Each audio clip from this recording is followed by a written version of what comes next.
Chers amis de Zouk Télévision, bonsoir, bienvenue dans votre émission Le Kiosque, émission hebdomadaire consacrée à l'actualité d'ici et d'ailleurs. Et je suis très heureux de vous retrouver ce soir avec nos chroniqueurs que vous connaissez et que je vais présenter rapidement en leur demandant leur actualité.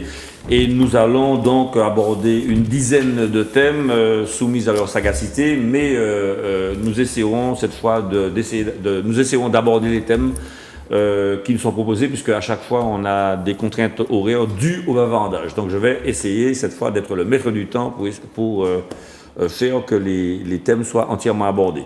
Donc je vais bien sûr commencer par Béatrice Bellé. Bienvenue, bonsoir Béatrice, content de te retrouver et je vais te demander comment vas-tu et quelle est ton actualité de la semaine. Eh bien, moi ça va. Mon actualité de la semaine, alors bonsoir à vous messieurs les chroniqueurs, bonsoir à toi Charles. Merci d'assurer l'animation et la maîtrise du temps. C'est vrai que nous sommes parfois un peu bavards. Merci aux unes et aux autres, aux téléspectatrices et téléspectateurs de nous accueillir encore ce soir. Merci aussi à tous ceux qui nous témoignent beaucoup d'encouragement sur cette émission parce qu'elles sont nombreuses et nombreux et vraiment je voulais saluer la gentillesse avec laquelle on est accueillis dans la rue et mon actualité c'était justement ce 1er mai dans la rue avec cette possibilité aussi d'échanger avec nos compatriotes sur les actualités du moment et puis sur le sens que l'on donnait à ce 1er mai qui était encore un sens militant. D'ailleurs, j'y ai croisé Michel qui était armé de sa casquette et prêt à continuer la bataille. Casquette au drapeau de Cuba. Voilà. Donc, il y a encore, au-delà de ce que l'on peut dire sur la masse de la mobilisation, en tout cas, il y a encore des personnes déterminées à ne pas lâcher le combat social, à ne pas lâcher le combat de la dignité aussi au travail, des personnes qui croient aussi en cette activité militante, qui croient aussi que les politiques publiques et donc les règles, les lois qui s'imposent à nous sont de nature à venir changer nos réalités quotidiennes. Et donc, voilà, beaucoup m'ont dit, vous savez, grâce à vous, je m'intéresse un peu plus à la politique. Et là, je vous vois dans la rue, je comprends que vous êtes syndiqué. Je vais également aller me syndiquer. Et pour la petite information, il y a eu cette dernière année, à la CGT comme à la CFDT, plus de 30 000 nouveaux adhérents. Donc j'invite nos compatriotes à faire de même, en tout cas aller donner de la force aux instances qui les représentent et qui sont là pour essayer de travailler à leur garantir des meilleures conditions de travail. Voilà. Très bien. Merci beaucoup pour ta présentation. Michel Branchi, communiste un jour, communiste toujours, bienvenue dans l'émission. Oui, alors, mon actualité, recoupe un peu celle de Béatrice, et puis il y en a une deuxième. Bon, alors, bien sûr, effectivement, dans ce 1er mai, nous avons rencontré beaucoup de gens qui nous ont encouragés à tenir. Bon, en particulier, j'étais armé du journal Justice. Bon, j'en avais pas assez pour en vendre. Bon, ça nous a fait plaisir parce que nous pensons que la presse militante a encore un rôle dans la formation des citoyens.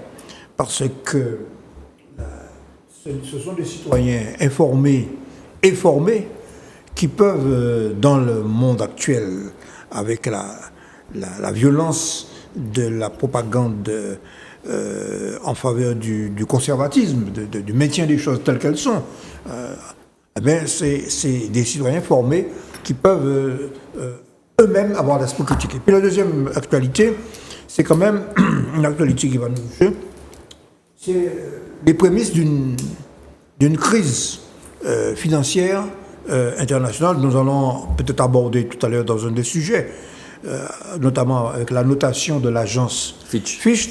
Mais nous avons publié dans Justice une tribune d'un économiste guadeloupéen qui s'appelle Jean-Marie Noll et qui rappelle tous les éléments qui font que il y a suspicion de crise. On peut être à la veille d'une crise financière assez grave qui peut rappeler celle de 2008. Très bien. Voilà. Parce que Enfin, en tout cas, il faut suivre ça comme le lait sur le feu, d'autant que la Commission européenne, ce matin, vient d'augmenter encore après le Federal Reserve Board, c'est-à-dire la Banque centrale américaine, vient de relever les taux d'intérêt. D'accord. Ce qui, à terme, peut conduire à une récession mondiale. Voilà. Très bien. Merci beaucoup pour ces alertes et puis cette interpellation d'attention. Philippe Saint-Cyr, bonsoir. Merci d'être là, universitaire. Et on ne va pas dire maître parce que tu vas me tenser, tu vas me regarder sévèrement. Voilà. Allez, voilà. Alors, moi, en ce qui me concerne, d'abord, je voudrais saluer les téléspectatrices et téléspectateurs qui regardent assidûment notre émission. Et un petit bonjour à des dames que j'ai rencontrées hier, à Madiana. J'avais envie de manger une brochette de lambi accompagnée de frites, n'est-ce pas? Et j'y suis allé après l'après-midi. Et il y avait là 5-6 dames qui faisaient à peu près la même chose que moi. Et elles m'ont gentiment abordé, me parlant effectivement de notre émission et l'attachement qu'elles avaient à cette émission. Alors, je leur pose chaque fois la même question. Est-ce que vous ne trouvez pas ça trop long? Je dis pas du tout. Pas du tout. Nous suivons jusqu'au bout et parfois nous la regardons à nouveau. Alors je voudrais les saluer et elles nous demandent, n'est-ce pas, de continuer, de poursuivre, surtout, n'arrêtez pas.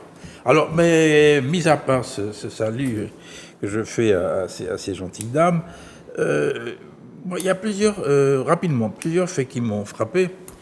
Le premier, c'est la violence routière. Il y a quelque temps, je regardais un peu les chiffres. On était déjà à plus de 12 morts sur les routes, un nombre incalculable d'accidents. Et souvent, chaque jour, vous entendez qu'il y a un accident de la circulation, une voiture s'est retournée. Et effectivement, c'est un véritable fléau qui cause bien souvent la disparition de jeunes, de nombreux jeunes. La seconde actualité qui a retenu mon attention, ce sont les élections en Polynésie française.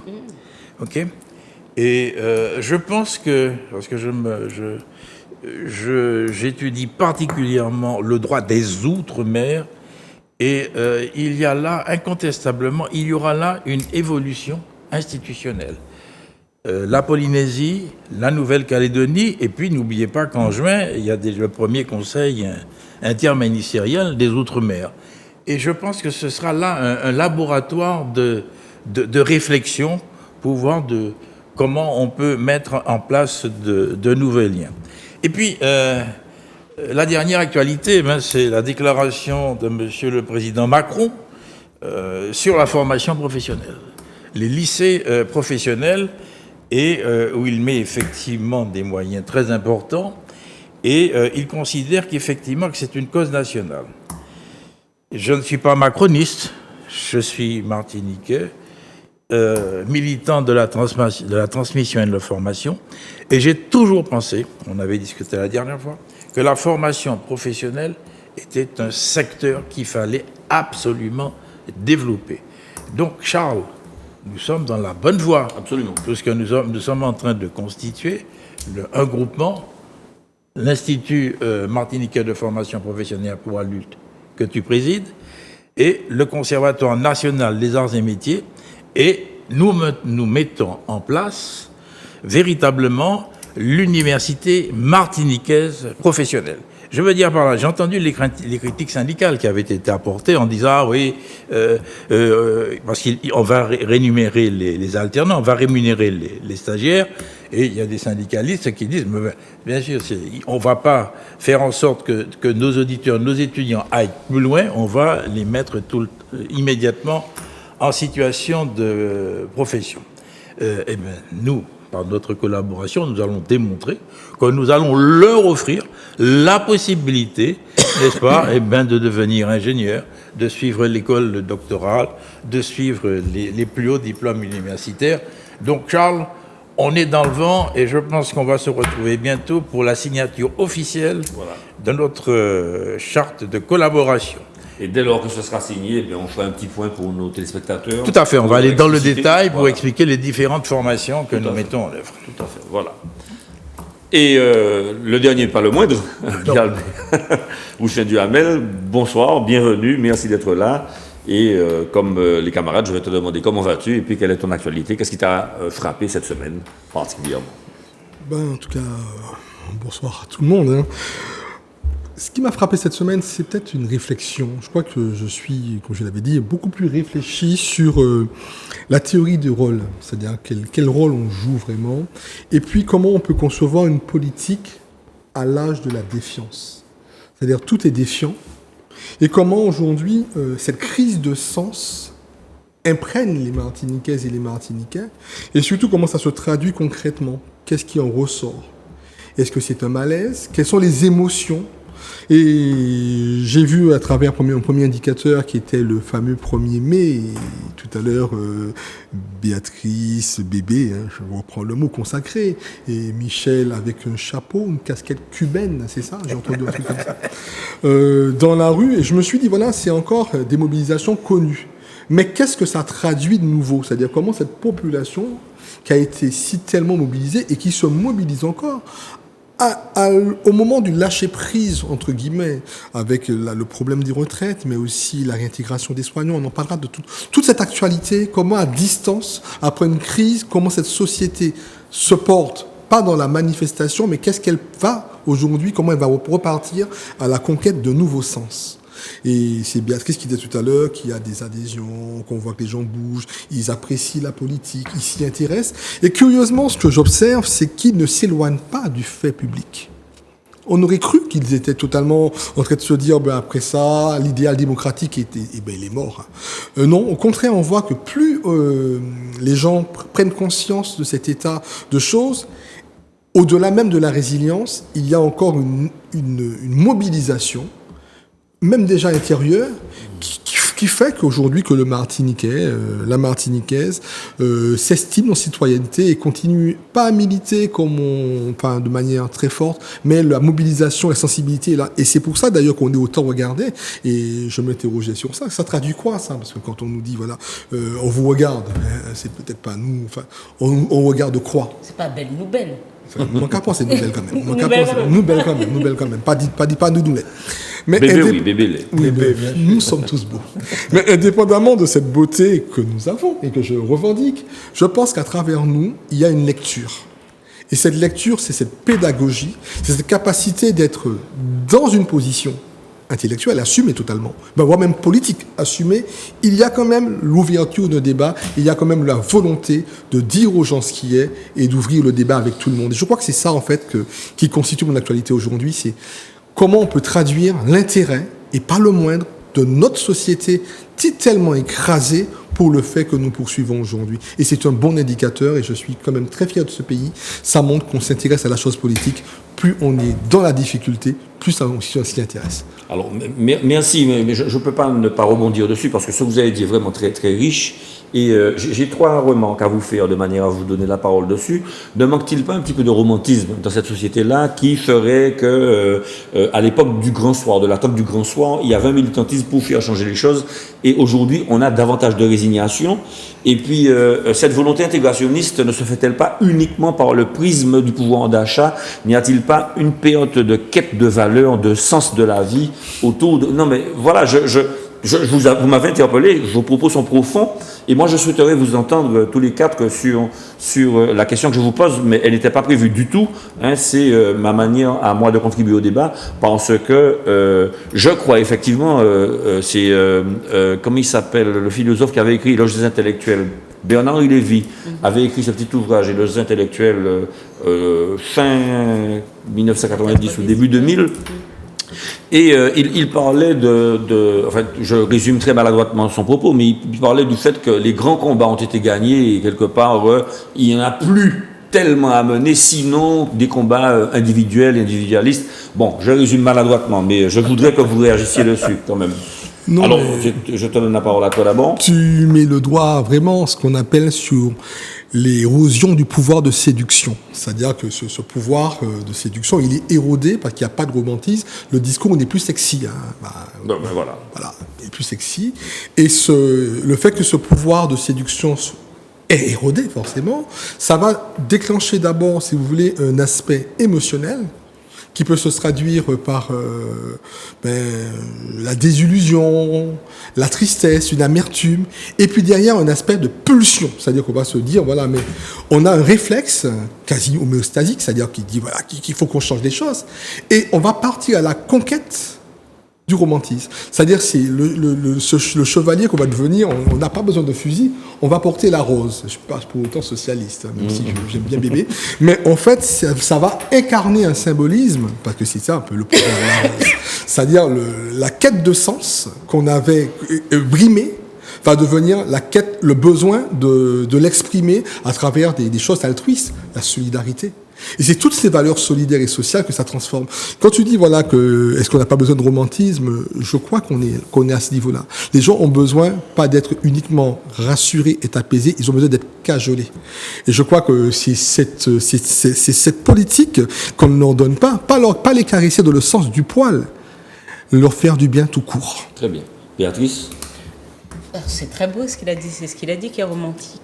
C'était pour ça, Béatrice. Oui, C'était pour toi, non, en partie. c'est gentil, c'est gentil. Non, mais c'est bien, mais en même temps, alors, moi je l'ai dit souvent, notamment dans mon militantisme, que je croyais en une utopie, c'est-à-dire qu'un rêve, il faut qu'on ait une utopie.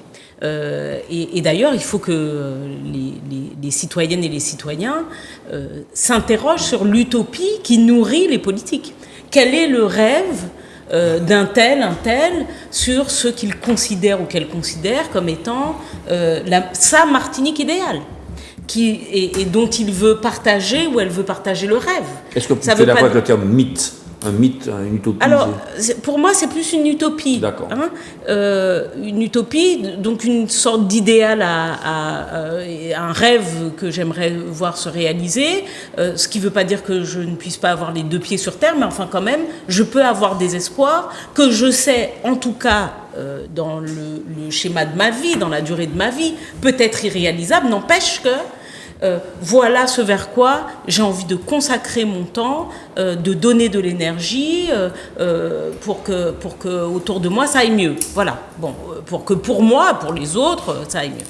Et je crois que il y a un certain nombre de choses qui ramènent quand même à une vision très manichéenne et qui empêchent l'utopie. C'est vrai qu'on doit retrouver un peu de ce romantisme, mais on est arrivé aussi à des visions très, très, très binaire, réductrices et binaires, et presque, tout à l'heure Guy Albert a parlé de la défiance, mais perpétuellement en état de défiance. Bon. Je vais reprendre, puisque tu as parlé de Kirolnou, mais je vais reciter notre ami qui est passé la dernière fois, Olivier Jean-Marie, et qui fait cette démarche de Kirolnou. Bon, pour dire, un moment, est-ce que notre rôle, ce n'est pas de construire de toute façon le vivre ensemble, tout en sachant Absolument. Que nous avons des différences d'opinion. Enfin, dans quelle famille, et nous devons considérer les Martiniquaises et les Martiniquais comme une grande famille, dans quelle famille il n'y a pas eu des mots? Dans quelle famille il n'y a jamais eu des mots plus hauts que les autres? Et dans quelle famille on n'a jamais été amené à se réconcilier parce qu'on ne s'est jamais fâché? Ça n'existe pas. Bon, et donc on a besoin de cette confrontation, mais par contre ça ne peut pas être le prisme permanent de notre dialogue les uns avec les autres. Moi, je redoute quand même cette façon de laquelle les gens ont tendance à s'engouffrer dans une radicalité. C'est blanc ou c'est vert, c'est rose. Il n'y a plus de nuance. Il n'y a plus de nuance. Et je crois que ce que l'on apporte ici, c'est aussi, en tout cas la tentative que l'on remplit, peut-être même l'utopie, c'est de répondre non pas de façon simpliste, mais de façon abordable a des pensées complexes, a des sujets qui sont complexes. Très bien. Et voilà, c'est ce qui est mon utopie, c'est qu'on rentre quand même tous dans cette complexité qui nous fait aborder finalement les nuances de la vie, des avis des uns et des autres, avec plus de recul, de maturité et de grandeur. Merci Une beaucoup. belle démonstration Oui. d'Hugo, la rose et le roséa, plein de Voilà. jeunesse, c'est la pensée. Voilà. La pensée. oui. Michel, je te pose la question également. Je parlais du Grand Soir, je parlais de ton utopie à toi qui était l'abolition des classes. Qu'est-ce qui ferait que le Martiniquais ou que le citoyen soit de nouveau passionné par la politique et puis par les combats sociaux et sociétaux qu'on mène et puis qui visiblement ont du mal à mobiliser les foules? Moi, je crois, je ne suis pas aussi pessimiste que vous. Je pense que, d'une manière générale, quand on regarde ce qui se passe, non seulement en Martinique, mais en France et dans le monde, les causes pour lesquelles les citoyens et les peuples s'engagent sont nombreuses. Bon, en particulier, la question de la transition écologique, par exemple, qui d'une manière générale, mobilise la jeunesse, n'est-ce pas? Bon. Et puis quand même, cette formidable révolte du peuple français, parce qu'on veut leur voler 2 années de leur vie. Et je trouve ça extraordinaire, malgré le fait qu'on dit que le Conseil constitutionnel, la loi est promulguée, la loi est votée, etc. Et je vois que les casserolades continuent par conséquent. Bon, pour la Martinique, la question qui est posée, c'est la construction de notre personnalité, la construction de notre identité. Et c'est ça, ce combat n'est pas fini. Alors, je vois les choses de manière dialectique, c'est que les avancées que nous avons réalisées dans certaines générations sont refoulées. Bon, parce que,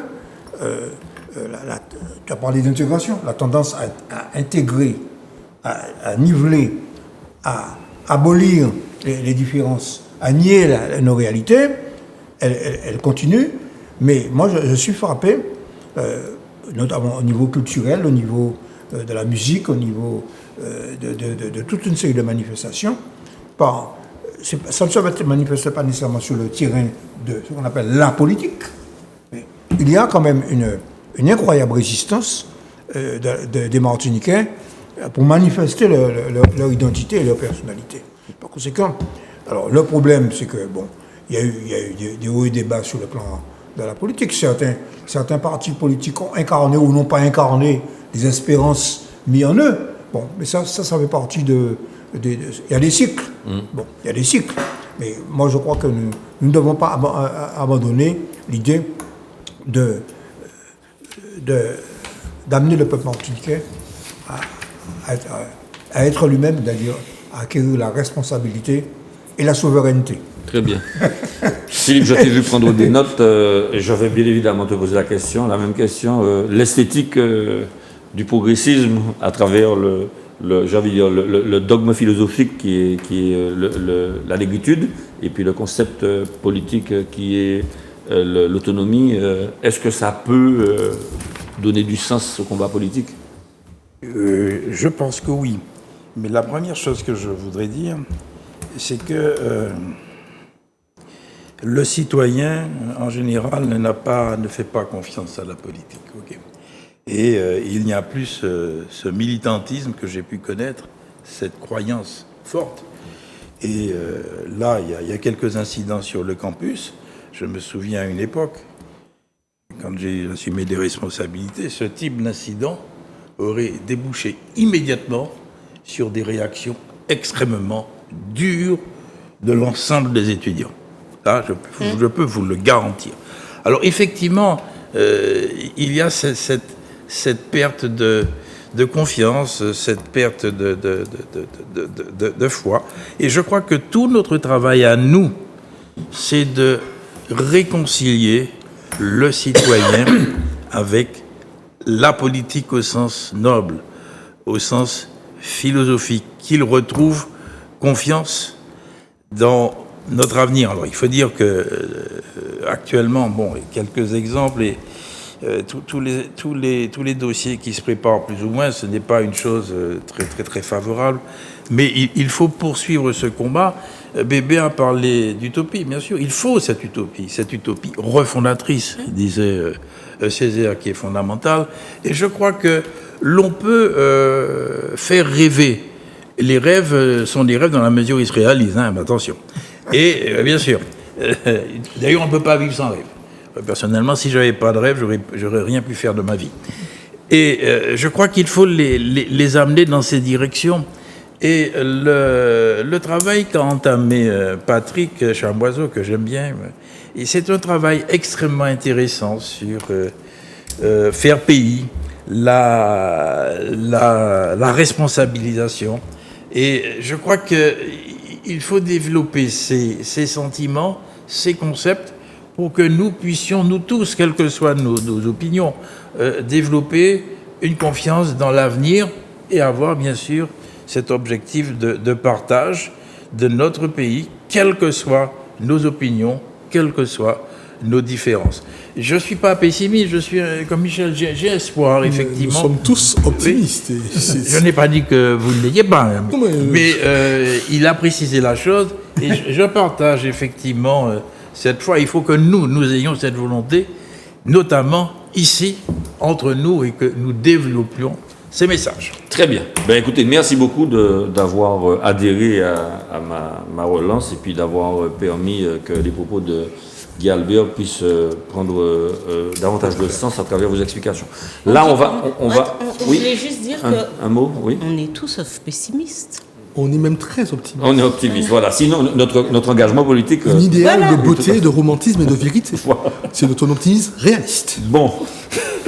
Donc, le sommaire du kiosque, on va l'aborder là. Alors, on a un petit peu pris de temps sur cette première partie. On va essayer de cadrer les choses. Donc, premier thème, Covid, les soignants non vaccinés réintégrés à partir de mi-mai, annonce le gouvernement. Donc, pour le contexte, c'est une proposition de loi déposée par le député Jean-Victor Castor de l'Assemblée nationale, soutenu par la NUPES, le Rassemblement national et les Républicains, qui est à l'origine donc de cette marche en avant, entre guillemets, et avec l'accord de la Haute Autorité de la Santé. Alors je vais donner la parole à Michel Blanchy d'abord, qui me regarde avec des yeux malicieux.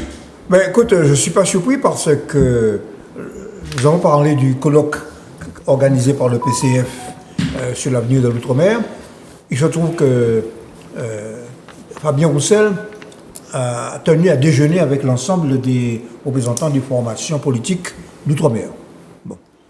Et on a abordé ce problème à travers une interpellation des camarades du Parti communiste guadeloupéen. Et il nous a dit il nous a précisé deux choses, que le Parti communiste français avait été pour la vaccination, mais que les choses ont changé et qu'il serait à l'origine d'un projet de loi, celui-là, parce que c'est un projet de loi GDR. OK ? Le député que tu as cité, guyanais, est membre du GDR. Et donc, c'est un projet de loi du groupe communiste qui est pour réintégrer pour abroger la loi précédente, la loi du 5 août 2021, je crois. C'est bien ça. Du 5 août 2021. Bon, qu'est-ce qu'on peut dire ? Bon, écoute, moi, je pense qu'il faut tourner la page. Bon, moi, je ne vais pas reprendre le débat de l'époque. Fallait-il ou ne fallait-il pas se vacciner, etc. Bon, moi, personnellement, j'ai donné ma position, je n'ai pas changé. Je suis pour la science, en ce qui me concerne. Et en ce qui concerne mon parti, nous sommes un parti marxiste, nous sommes pour la science.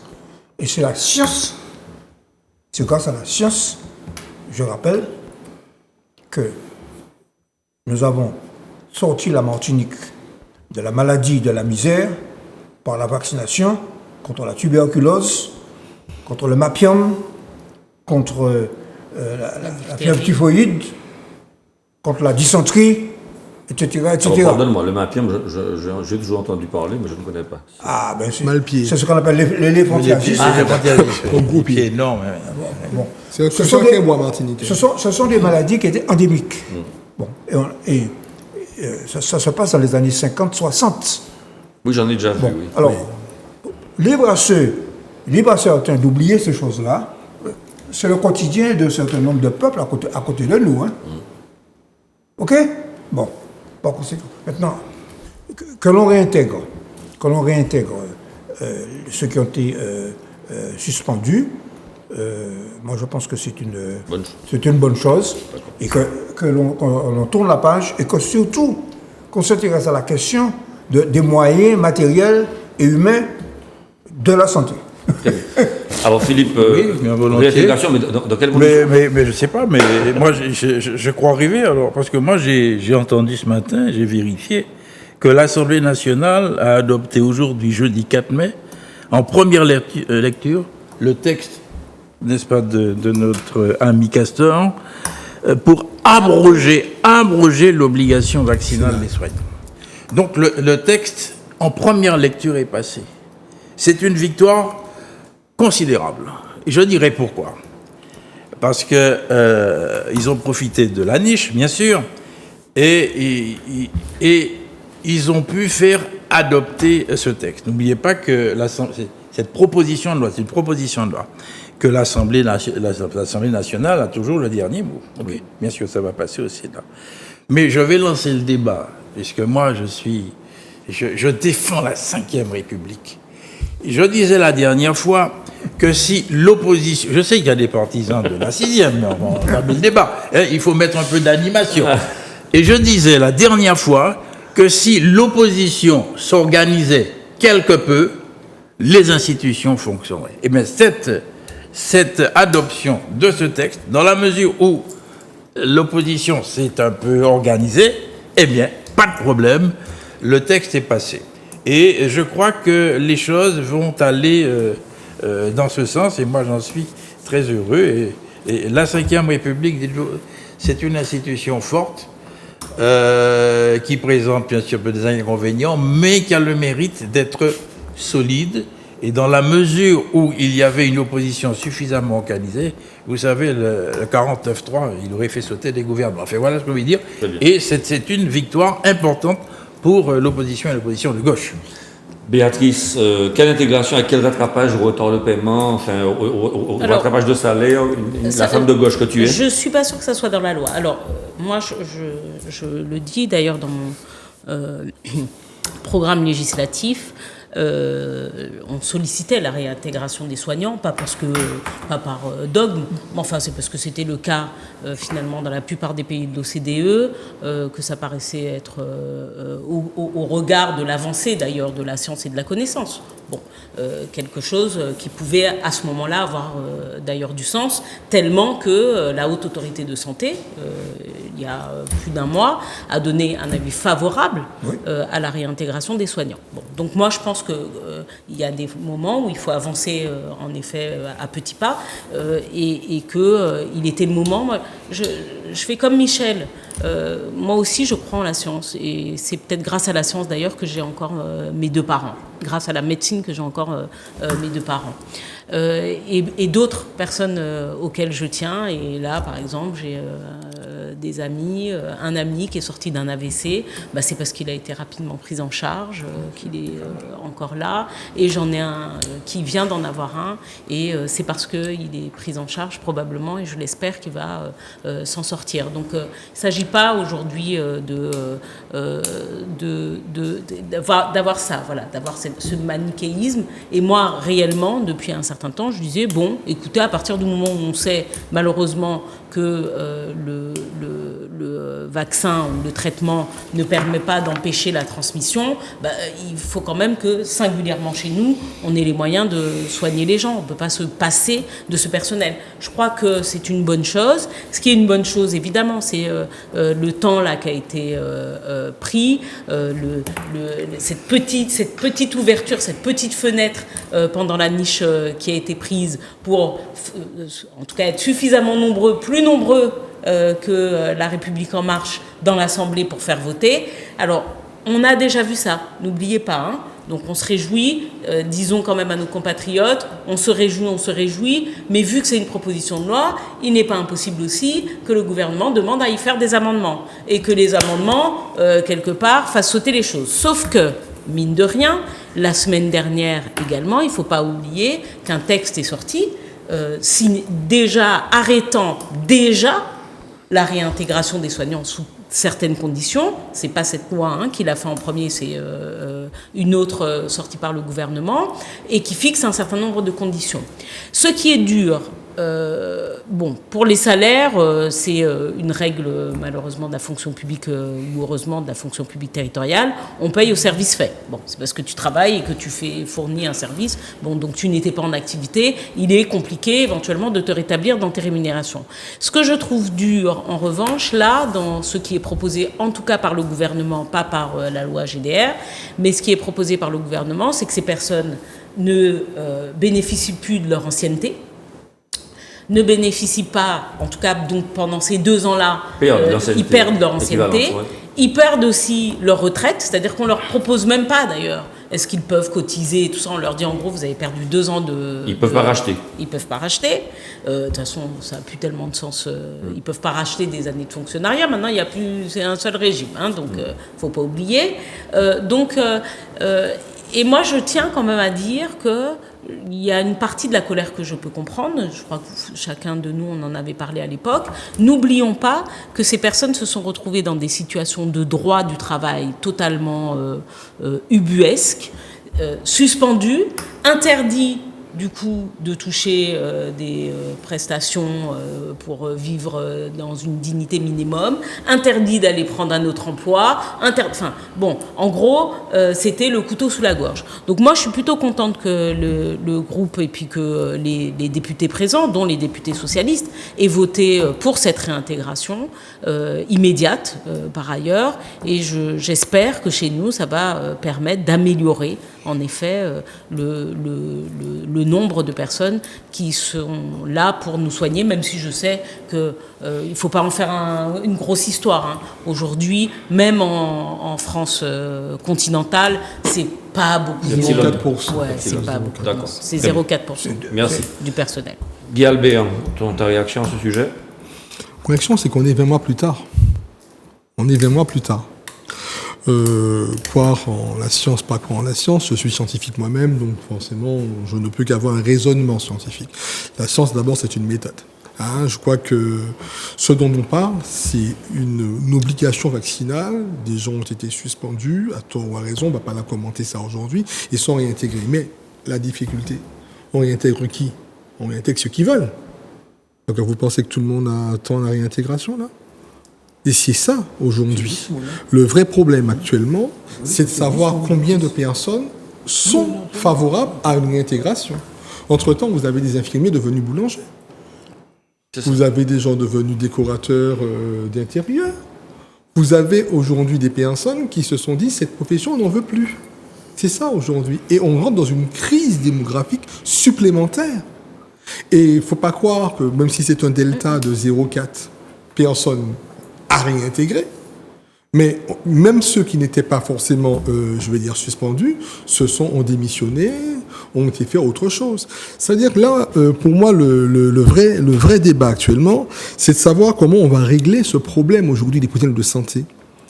Qu'est-ce qu'on va faire pour pouvoir éviter déjà de se retrouver devant ça, et puis créer vraiment du vocationnel, là où on a une crise identitaire des professionnels.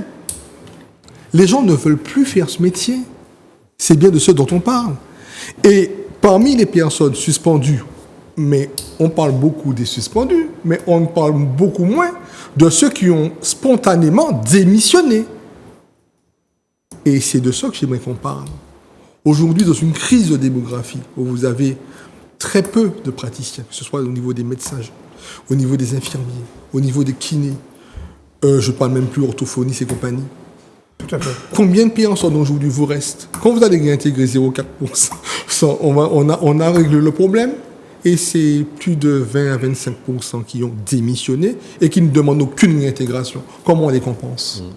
C'est ça le problème. Aujourd'hui, pour moi, prendre soin de la santé, c'est ouvrir le débat prioritaire de la démographie des professionnels de santé, parce que c'est une urgence de santé publique, ça par contre. Et savoir que si on pense que la réintégration de peanuts de soignants va régler le problème de ce désert qu'on a créé parce que les gens se sont trouvés violés, les vocations sont parties et puis l'appât du gain a gagné dans beaucoup de circonstances. Et même au niveau d'entrée à l'école, personne ne frappe à ces portes-là. Et c'est ça pour moi la crise. Et pour aller dans ton sens, imaginons que ce soit 6 000 personnels soignants qui vivent en Martinique, 0,4% de 6 000, c'est à peine 25, Mais ce n'est rien. 25 personnes. Mais combien de soignants ne sont plus soignants aujourd'hui et sont boulangers? Tout à fait. Et comment on les réintègre cela? Philippe, vous voulez ajouter quelque chose? Oui, je voulais ajouter. Moi, ce qui m'a frappé, c'est la victoire politique. Ce gouvernement méritait une gifle. Il l'a reçue. OK? Et il est évident que notre société connaît effectivement des problèmes sur 2 points fondamentaux, la justice et la santé. Ce sont des problèmes extrêmement graves. Essayez de prendre rendez-vous, enfin toi tu dois être privilégié, mais essayez de prendre... Vilaine pensée. Non, essayez de prendre rendez-vous avec un spécialiste. Essayez de prendre rendez-vous avec un généraliste. Vous n'aurez pas rendez-vous avant, n'est-ce pas, des mois. Et il y a un problème fantastique. D'autre part, la justice. C'est un scandale, la justice. Je veux dire, les centres de détention, les prisons, mais c'est moyenâgeux. Les gardes à vue, vous êtes entré déjà dans un local de garde à vue? Mais c'est épouvantable. Bon. Donc il y a des problèmes profonds. Mais moi, je voulais insister, je ne fais pas beaucoup de politique, mais je suis satisfait que ce gouvernement ait reçu cette tape politique. Et je vais même rajouter un truc, c'est même la réintégration, mais sous quelle affectation? Bien sûr. Parce qu'entre-temps, les établissements se sont réorganisés. Oui, tout à fait. Un Ça veut poste dire... équivalent, c'est dit. Oui, mais le poste... Il est dit un poste équivalent. Et il leur est donné le choix, alors, normalement, d'être réaffectés dans leurs fonctions. S'ils choisissent de refuser, il doit leur être proposé un poste équivalent. Et si là encore ils refusent, dans ces cas-là, ils vont vers la radiation. Très bien. Bon, eh bien, on passe au thème suivant, sinon on sera un petit peu trop prolixe. Oui. Deuxième thème, donc, la collectivité territoriale concrétise sa stratégie en faveur de l'autonomie alimentaire, avec plusieurs mesures, donc un plan d'urgence de relance en faveur des petites agricultures qui a été validé par l'Assemblée de Martinique, et puis la volonté de doter une augmentation de 1000 hectares de surface agricole utile pour permettre aux petits agriculteurs de s'installer. Donc je vais contextualiser un petit peu rapidement. Puisque, tu lui donnes des informations. Oui, voilà, j'ai eu la chance de suivre Nicaise Monrose qui a fait un travail extraordinaire. Alors, on a 2 monocultures en Martinique, la banane et la canne, et 2 tiers des exploitations sont environ autour de 5 hectares, avec une productivité insuffisante. Et donc Nicaise Monrose propose une solution, c'est l'agroécologie, qui serait la solution pour nous permettre d'adapter cette production agricole à l'identité, au climat, à la biodiversité et à la géographie du pays. Et lui pense que la productivité n'est pas un bon combat à mener parce que cette productivité est destinée à être exportée. Alors ça serait une production qui serait davantage... la production des produits donc, destinés à l'exportation, banane et canne, voilà, ne serait pas privilégiée. Il parle d'une production endogène et maraîchère et du jardin créole qu'on connaît, avec possibilité de mixer les plantes pour que les maladies qui aiment beaucoup les plantations ne puissent pas s'y installer rapidement. Et comme il expliquait, le volume de production baisse en général. On est passé de 1200 planteurs pour la banane il y a une vingtaine d'années à 300 planteurs aujourd'hui. Donc on voit que la spécialisation amène bien évidemment un agrandissement des parcelles, amène une situation de concentration et pénalise les petits producteurs. Bon, j'ai contextualisé un petit peu, je vais vous donner la parole et puis éventuellement donner quelques éléments d'appréciation. Guy Albert, as-tu un point de vue là-dessus? Que penses-tu de ces propositions, avec notamment la possibilité d'augmenter de 1000 hectares la surface agricole utile en faveur des petits agriculteurs? Je trouve que c'est très bien. Je pense qu'il est quand même important, et la 7e l'a parfaitement compris, et elle n'est pas lacunaire dessus, puisqu'il faut faire quelque chose pour des gens qui ne sont même pas au SMIC. Qui sont? Même pas au SMIC. D'accord, oui. Oui, tout à On fait. parle de gens en grande précarité, Tout c'est à de fait. ce dont nous parlons là. C'est-à-dire qu'on parle de petits agriculteurs, pas des grands. Hein. Ok. Moi, je crois que j'ai lu 1000 hectares, mais il faut des mesures politiques beaucoup plus fortes. Il faut exproprier. On parle de réforme agraire, là. Il faut exproprier. Il faut s'assumer sur la récupération foncière. Je crois qu'il y a quand même des mécanismes légaux qui permettent, quand on traverse cette crise économique, je vais dire, de l'agriculture, avec des exploitants qui n'arrivent pas à joindre les deux bouts et qui sont chimériques sur des petites parcelles, on voit bien que les gens ne vivent plus de leur agriculture. Alors on va augmenter de 1000 hectares. Tant mieux si vous pensez que 1000 hectares, mais ce n'est qu'un petit début. Je crois qu'il faut avoir cette ambition politique d'aller beaucoup plus loin. Et je pense qu'il faut qu'on arrive à exproprier et à faire une vraie réforme agraire. Et puis, il faut récupérer de la superficie foncière. Et il faut y aller. Moi, je suis pour qu'on y aille sans problème. Et puis, il y a aussi la partie européenne, et ça, vous êtes entré dedans, et je crois que pour moi, je salue vraiment ces initiatives-là. Je vois qu'est-ce que ça donne. Bon, c'est un peu chiche, soit 1000 euros, mais bon, c'est déjà un grand début. Je pense qu'il faut être un peu plus généreux. Car ce qu'on voit sur le terrain de ces petits agriculteurs, c'est que personne n'y croit plus. Les gens qui font leur agriculture, ils n'en s'en sortent pas. Et tout est fait pour qu'ils coulent et que leur superficie foncière soit récupérée autre part. Par les grands. Et ça s'appelle, c'est un génocide. Hein. Ça veut dire qu'aujourd'hui, on sait très bien qu'un petit agriculteur ne s'en sort pas. Il va vendre déjà un autre petit moyen agriculteur qui, lui, va pas s'en sortir. Et puis, il finira par donner aux gros mastodontes d'agriculture. Je pense qu'il faut exproprier ces gros mastodontes. Il est quand même temps de réfléchir à ça aussi. Bon, Béatrice, sans vouloir faire la révolution, quel est ton point de vue? Boudou. Alors moi j'ai lu, alors j'ai vu qu'il y avait une stratégie autour de 11 axes, une cinquantaine de mesures, dont les plus emblématiques, c'est l'augmentation en effet à 1000 hectares de la surface agricole utile sur la Martinique.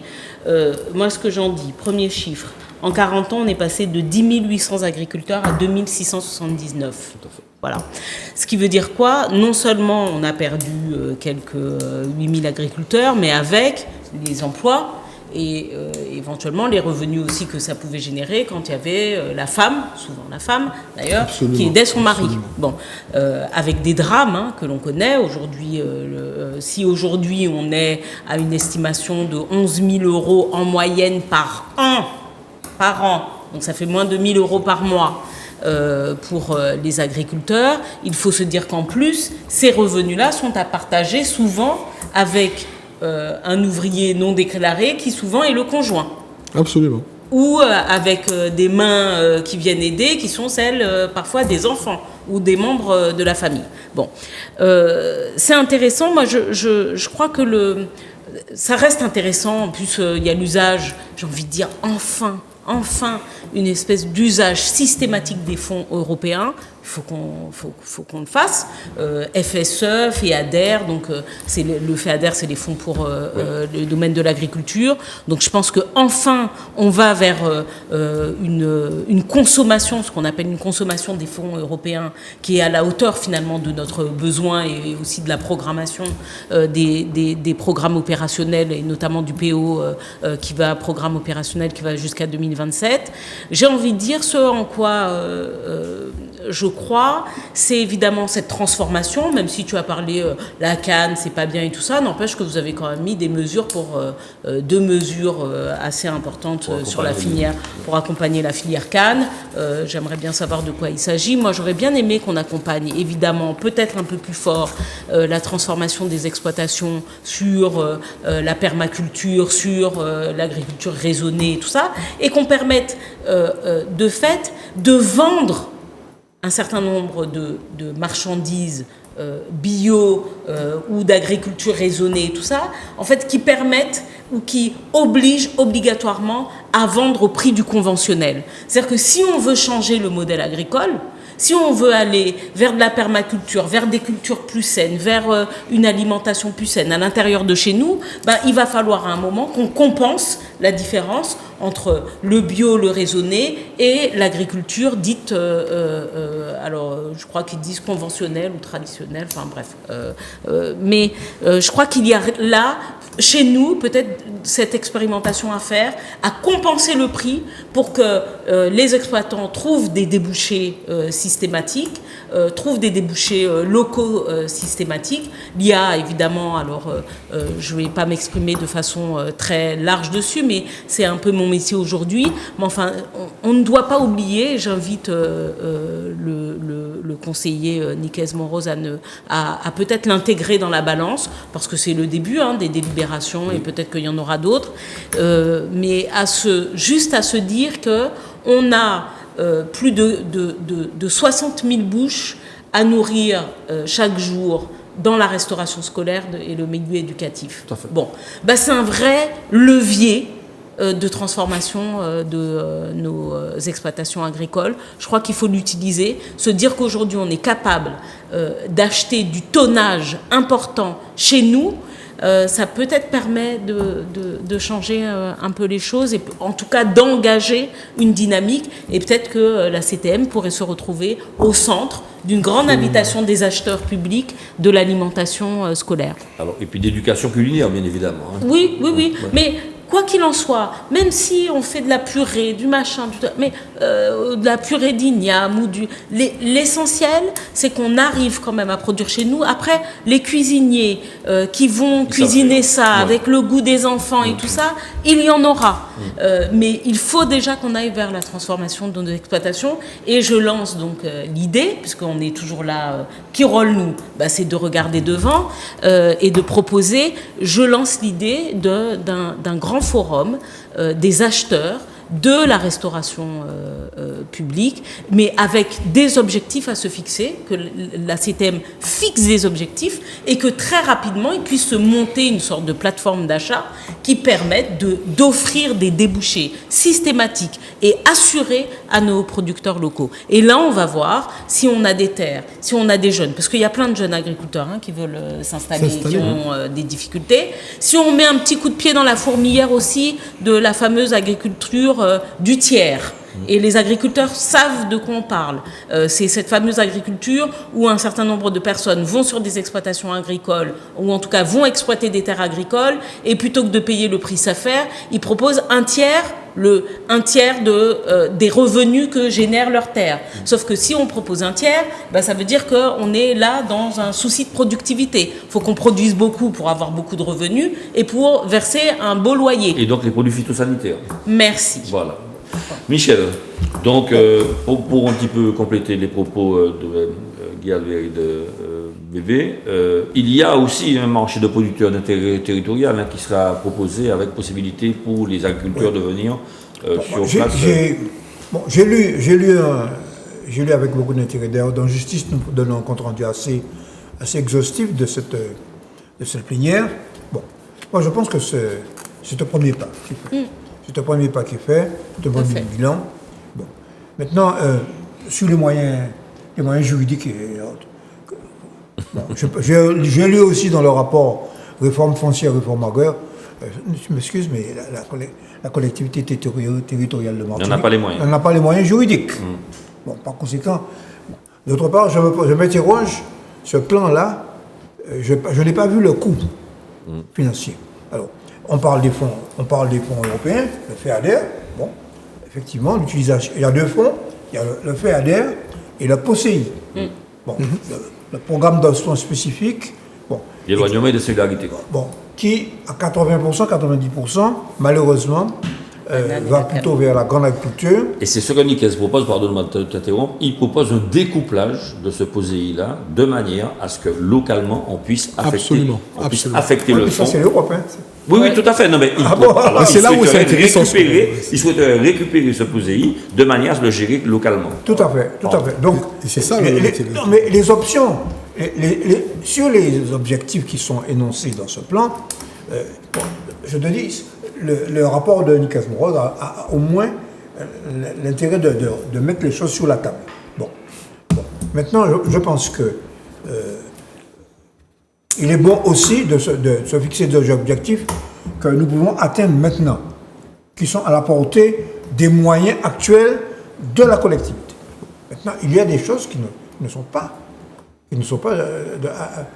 atteignables. Par conséquent... Il y a 15 000 hectares en jachère, quand même. Ah, bon. Oui, mais qui ont pas fait? Bon, alors moi, Ils sont des propriétaires. Bon, je te dis une chose, la SAFER n'a pas les moyens financiers dans le cadre juridique actuel. Ce qui limite la possibilité de récupérer ces terres, c'est que c'est le fait de préempter et que par conséquent, il faut avoir l'argent pour acheter et on revient à la loi du marché. Ce que soulignait tout à l'heure Galbert Ruffin, par conséquent, il faut casser ça. Bon. Il y a en droit français, il y a un pays où on a cassé ça. C'est la Nouvelle-Calédonie, me semble-t-il, la Polynésie. On a créé ce qu'on appelle un office foncier. Tout à fait. OK. C'est ce que nous avions proposé d'ailleurs lors de la décentralisation. Et j'ai parlé la dernière fois de Emmanueli. Mais Emmanueli était d'accord avec ça. Fait. Dans sa fameuse loi qui a été repoussée. Bon. Ça introduisait la réforme agraire à laquelle nous n'avons jamais eu droit en Martinique. Ben voilà. Donc je pense que c'est une bonne chose. Oui. Que c'est une étape qu'il faut suivre. Il faut se donner les moyens d'avancer étape par étape, mais se fixer comme objectif de faire une réforme agraire dans le cadre juridique actuel, à mon avis, c'est une utopie. D'accord. Une utopie peut-être fondatrice, mais c'est une utopie. Philippe, la SAFER, Société d'aménagement foncier d'établissement rural, elle n'a pas tellement les moyens dans la mesure où aujourd'hui un mètre carré agricole est vendu 1,52 €, alors que la spéculation foncière permet aux propriétaires d'attendre le déclassement pour vendre ce même terrain 100 à 150 €. Et je vais aller plus loin. C'est Philippe que j'avais interpellé. Bon, J'avais Béatrice donné la appellerait ça parole. de la triche. Attends, Oui. Bon, Philippe, j'essaie de faire la police. pas beaucoup. J'essaie de faire la police. Non, mais, Je vais vous dire 2 ou 3 choses sur ça. Le projet qui a été monté, à mon avis, est extrêmement intéressant. Et il est fondamental. Et ce projet, si j'ai bien compris, va être présenté au Conseil... Au CIOM, Au absolument. CIOM. Et je continue. Je vous l'ai dit que je suis très attaché aux droits des Outre-mer et je le regarde avec beaucoup d'attention. Et je suis persuadé qu'il va y avoir une évolution dans ce cadre-là, et qui est inévitable vu les enjeux politiques. Tu as raison, Michel, on n'a pas les moyens juridiques, c'est vrai. Donc il faut les acquérir. Et tu as signalé la situation, effectivement, de la Nouvelle-Calédonie et de la Polynésie. Eh bien, il y a toute une démarche qui se met en route à partir de l'appel de Fort-de-France. Okay. Et je crois que les choses commencent, elles continuent, et je pense qu'on va aboutir, je veux le croire, on va aboutir à des résultats. Tout au moins, hein, Michel, nous avons ce rêve-là. tout à fait. C'est ça le romantisme.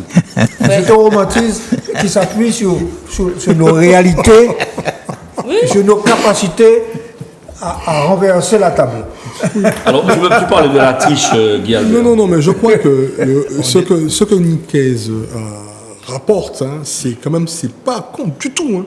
Et je crois qu'on est vraiment dans... attention, hein, on est vraiment dans quelque chose...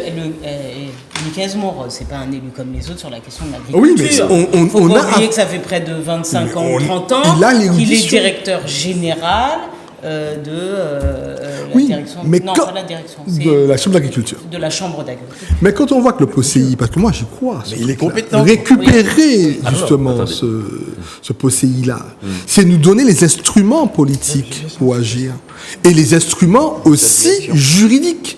Moi, je crois qu'il va y avoir une réforme du droit dessus. Tu sais, Philippe dit beaucoup qu'il s'intéresse aux droits des Outre-mer. Je trouve que c'est très bien. Mais moi, j'aimerais qu'on s'intéresse aussi aux droits générés par les Outre-mer. C'est-à-dire que nous, on produit un droit tout le temps. Et le droit qu'on produit, il n'est pas que jurisprudentiel, parce qu'il n'y a pas de débat de toute façon. Mais il y a aujourd'hui une évolution au niveau de la doctrine mais phénoménal. Et ce rapport vient encore ajouter à la doctrine. Et je crois que, très honnêtement, quand je dis que c'est de la triche, On va militer ensemble pour un code des... mais nous qu'il faille, hein, mais bien sûr nous qu'il Vas-y. faille. Il faut ça. Et quand je dis aujourd'hui que c'est de la triche, c'est pas de la triche parce que bon, ils veulent tricher. C'est parce qu'aujourd'hui, je crois que la politique foncière en termes d'agriculture en Martinique souffre d'une lacune, c'est l'insuffisance de compétences territoriales. Et je crois qu'il faut que, et ce n'est qu'un début. Et je pense que c'est un super dossier pour la CTM. Et je crois qu'il est bien monté, en tout cas il est bien parti. Et je pense que pour le moment, on n'est qu'au début. On n'est qu'au début. Tout à fait. Mais si les choses sont bien articulées, on parlait de la Polynésie, etc., mais ils vont être jaloux. Hein. Par contre, on fera quelque chose de mieux. Oui, Philippe, tu je complètes ton voulais propos, ajouter ouais. autre chose et rebondir sur ce qu'a dit Guillaume, l'évolution du droit, de la doctrine et de la jurisprudence. Oui.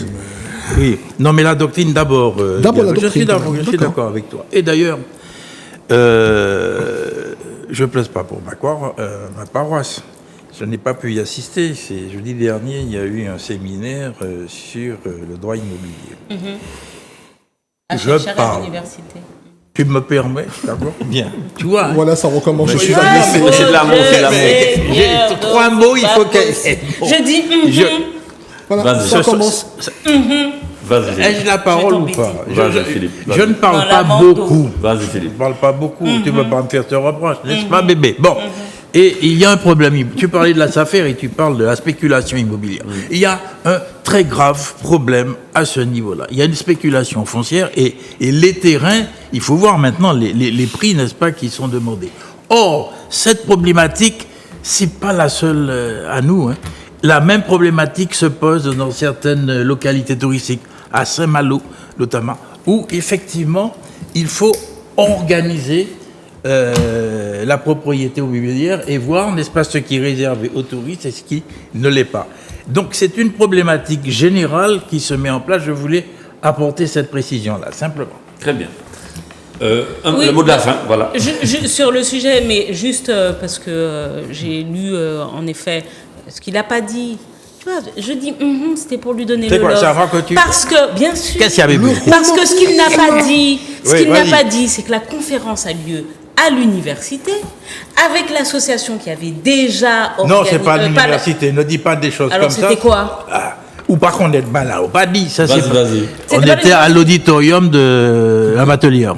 On Ok. voulait le faire à l'université, mais C'était ça. sans Enfin, quoi on l'aurait fait à en tout cas, l'université. ok. On n'a rien contre Donc c'était pas à l'université, mais l'université, mais c'était par les universitaires. Oui. Eh oui, c'est ça, bien sûr. Voilà, c'est rattrapé. voilà, Mais voilà. pareil. C'était par les Incroyable. universitaires, mais non, mais j'ai vu que c'était vraisemblablement la même association. Non, madame. Alors il y avait Monsieur Saint-Fort, c'est ça. En tout Non, cas, il faut- qui bosse est-ce avec que- toi. est-ce que, Bref, président, tu me en donnes tout la cas, parole? non, laisse tomber, c'est pas grave. Non, Alors, pour je ne peux clôturer- pas laisser tomber. Il faut.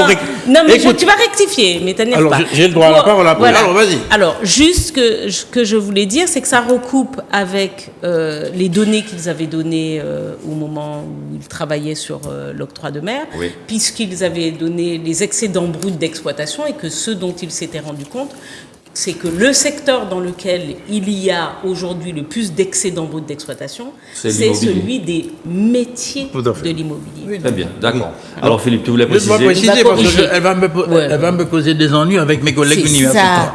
ça. Vas-y. Vas-y. Alors, effectivement, ça a été organisé dans le cadre du Conservatoire national des arts et métiers Ok. et l'ICH. Ok, d'accord? C'est notre future université martiniquaise de formation professionnelle.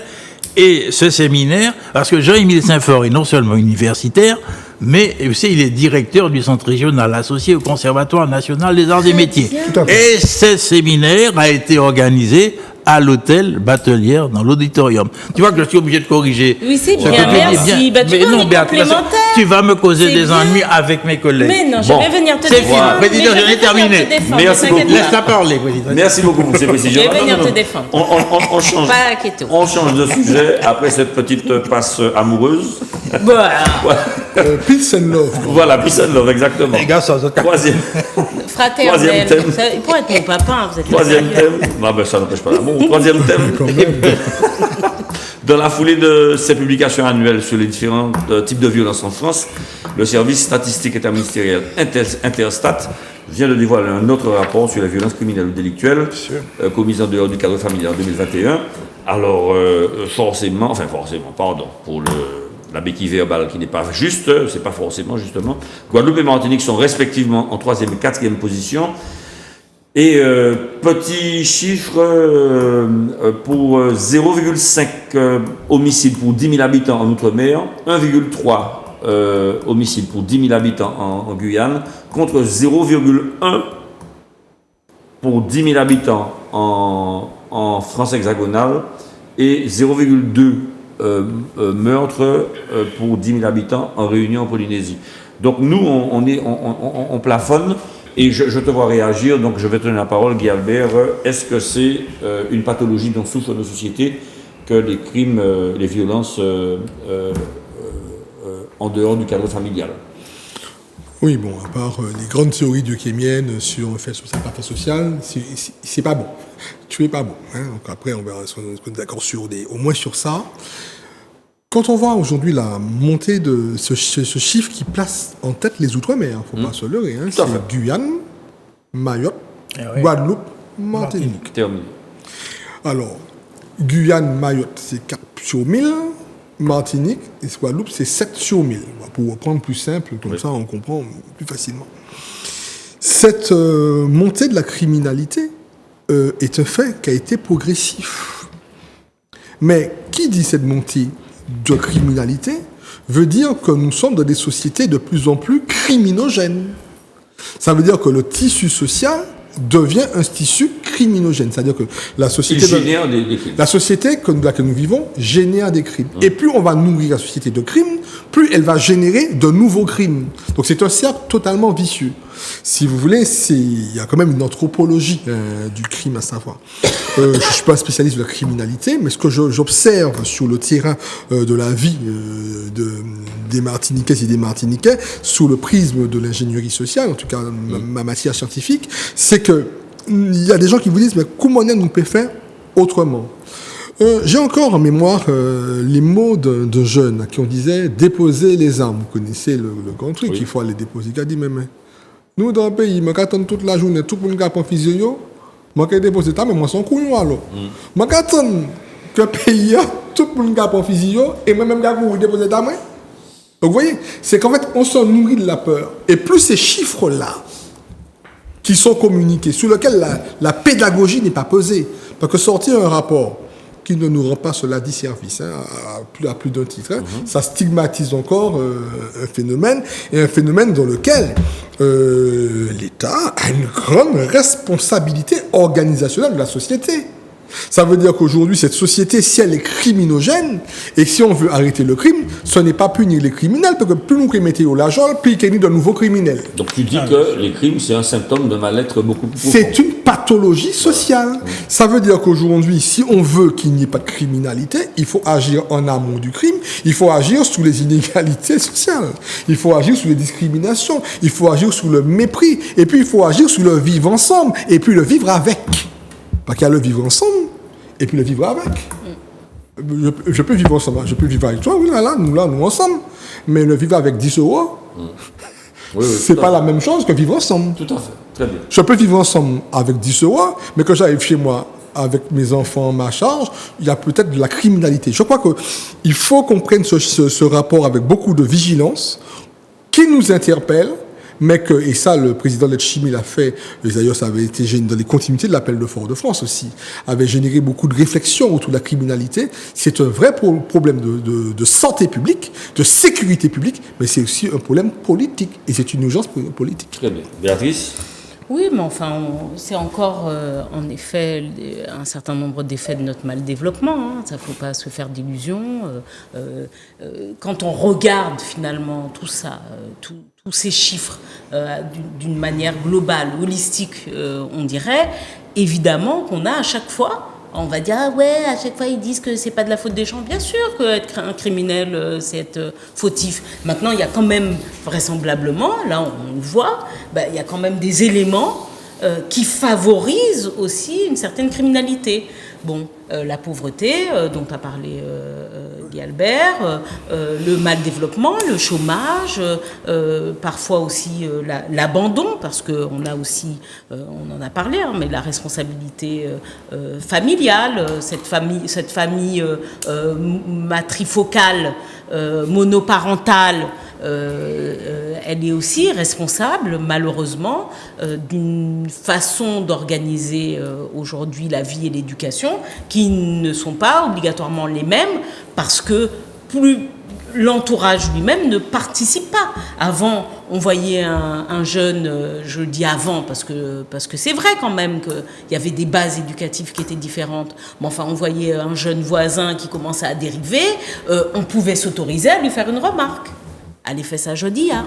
D'accord ? Donc il y a de l'omerta aussi sur la dérive, l'omerta aussi des parents, parce qu'il y a un certain nombre aussi de parents qui arrivent à vivre parce que leur enfant est délinquant et qui ramène un peu de sous à la maison, et puis on se demande pas.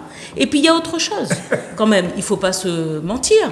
Bon, on est sur une île, hein, et on est sur une île pas n'importe où.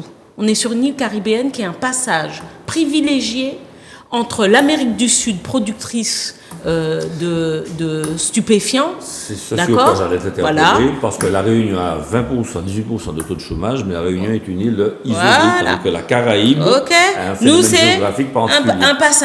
Un passage privilégié.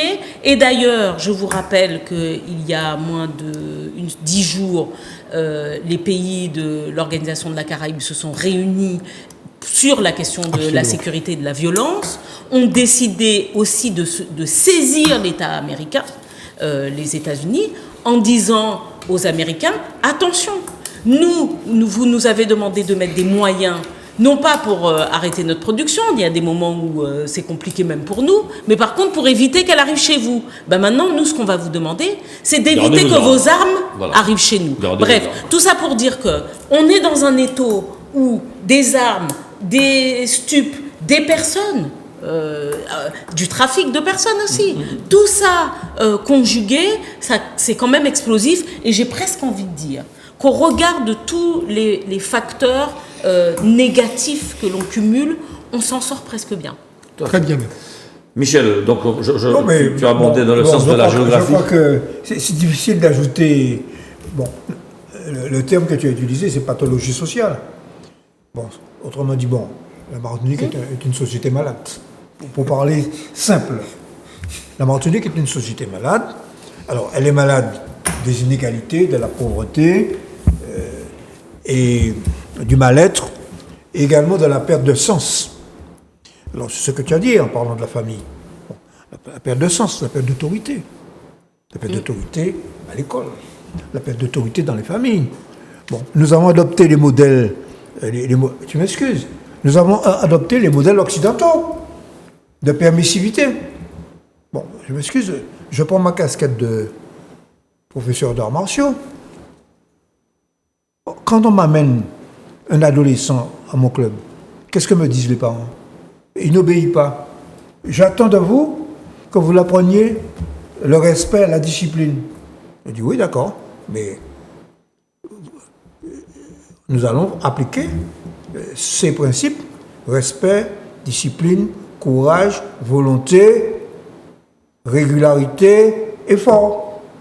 Ce sont des valeurs qui ont été perdues en Martinique. Et puis ponctualité. Et ponctualité. Bon. Alors, si vous parlez de ça, on vous dit que vous êtes ringard, hein? Tout à fait. Bon, eh bien, nous ne pouvons pas nous en sortir si nous ne faisons pas cette révolution culturelle de se détacher des modèles occidentaux qui sont permissifs et qui nous conduisent à notre perte, à notre décadence. Voilà ce que je voulais dire. Philippe. Oui, il n'y a pas grand-chose à ajouter. Vous avez fait le tableau. C'est une situation catastrophique. Tu as donné les chiffres, effectivement, Guy Albert, et ils sont dramatiques. Et alors, chaque fois, on ressasse les mêmes choses. Okay, on constate, drogue, trafic d'armes, société malade. Mais il faudrait pouvoir essayer d'en sortir, avoir quelques objectifs.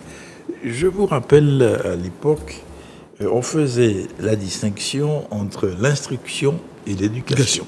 Tout à fait. Il y avait un ministère de l'instruction publique et ils instruisaient, ils formaient, et puis l'éducation. Mais où est-ce qu'elle se faisait, cette éducation? Au sein du foyer, au sein de la famille. Et il y a un problème, effectivement, à ce niveau-là. Où est la famille? Qu'est devenue la famille dans notre société moderne? Il y a là, effectivement, notre société est malade, avec bien sûr toute la permissivité qui s'ajoute. Ce que je voudrais dire, moi je suis un vieux rêveur, mais je pense que la formation au sens large est absolument indispensable. Il faut former, il faut éduquer, il faut instruire, c'est fondamental. Bien sûr, avant, on était formé au niveau du service militaire, la discipline, bon, on n'en parle plus.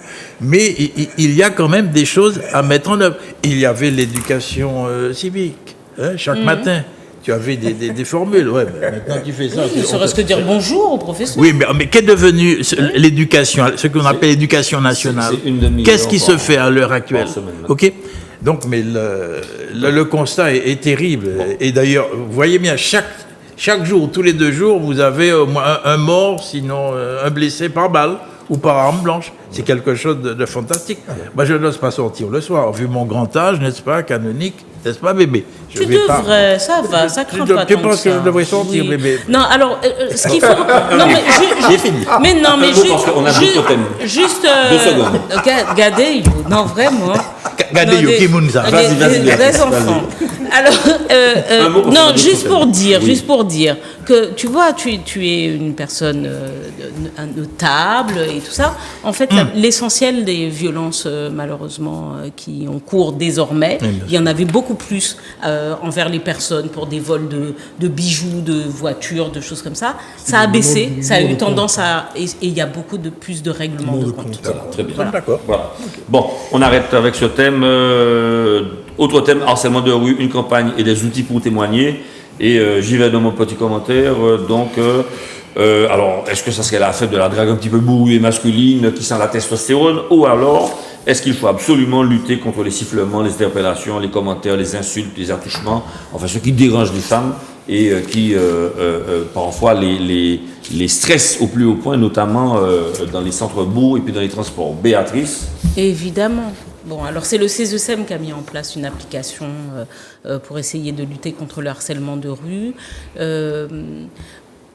Vous savez, alors il y a beaucoup d'hommes qui disent, avec qui je discute, ils me disent « Ouais, mais tu vois, maintenant le problème, c'est qu'on ne peut plus rien dire à une chou et tout ça, une femme, tout de suite on a accusé de ceci, de cela. » Je regarde les messieurs, ils vont répondre. Bon.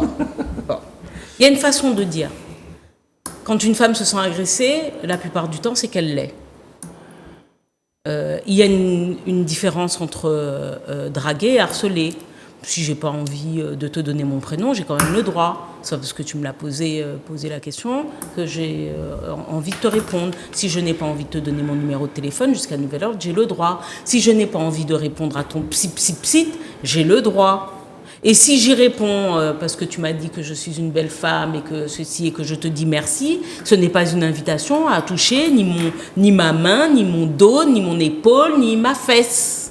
Voilà, parce que le corps des femmes n'est pas un libre service à disposition des hommes.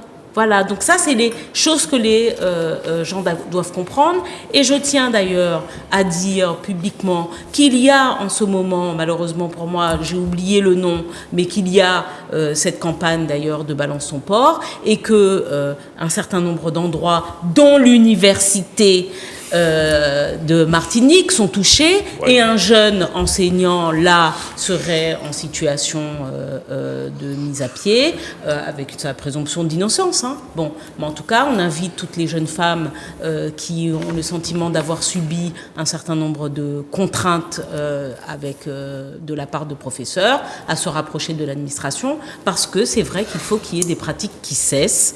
Les femmes ne sont pas des biens à disposition des hommes. Très voilà. Bien. Guy Albert. Oui, tu vas aborder, bien sûr. Ah oui, Alors, s'il n'y a pas trop de commentaires, ça me va aussi parce qu'il y a d'autres thèmes. Non, Vas-y. je pense que non. Vraiment, c'était important. Oui. Le travail du CSM, c'est un travail quand même réfléchi, que l'outil me paraît pertinent. Et puis, il faut voir aussi à travers la localisation, puisque c'est quand même du numérique, hein, donc ça répond à un besoin. Et puis, il y a aussi de la pédagogie. Après, ce qui me faisait rigoler, c'est que autant je comprends vraiment l'aspect plus que cynique et plus qu'odieux de voir comment on arrive dans certains milieux à faire pression sur la femme. Pression, et c'est le cas de l'université. Hein. C'est pas que là, ce dont on parle, c'est de la violence de rue.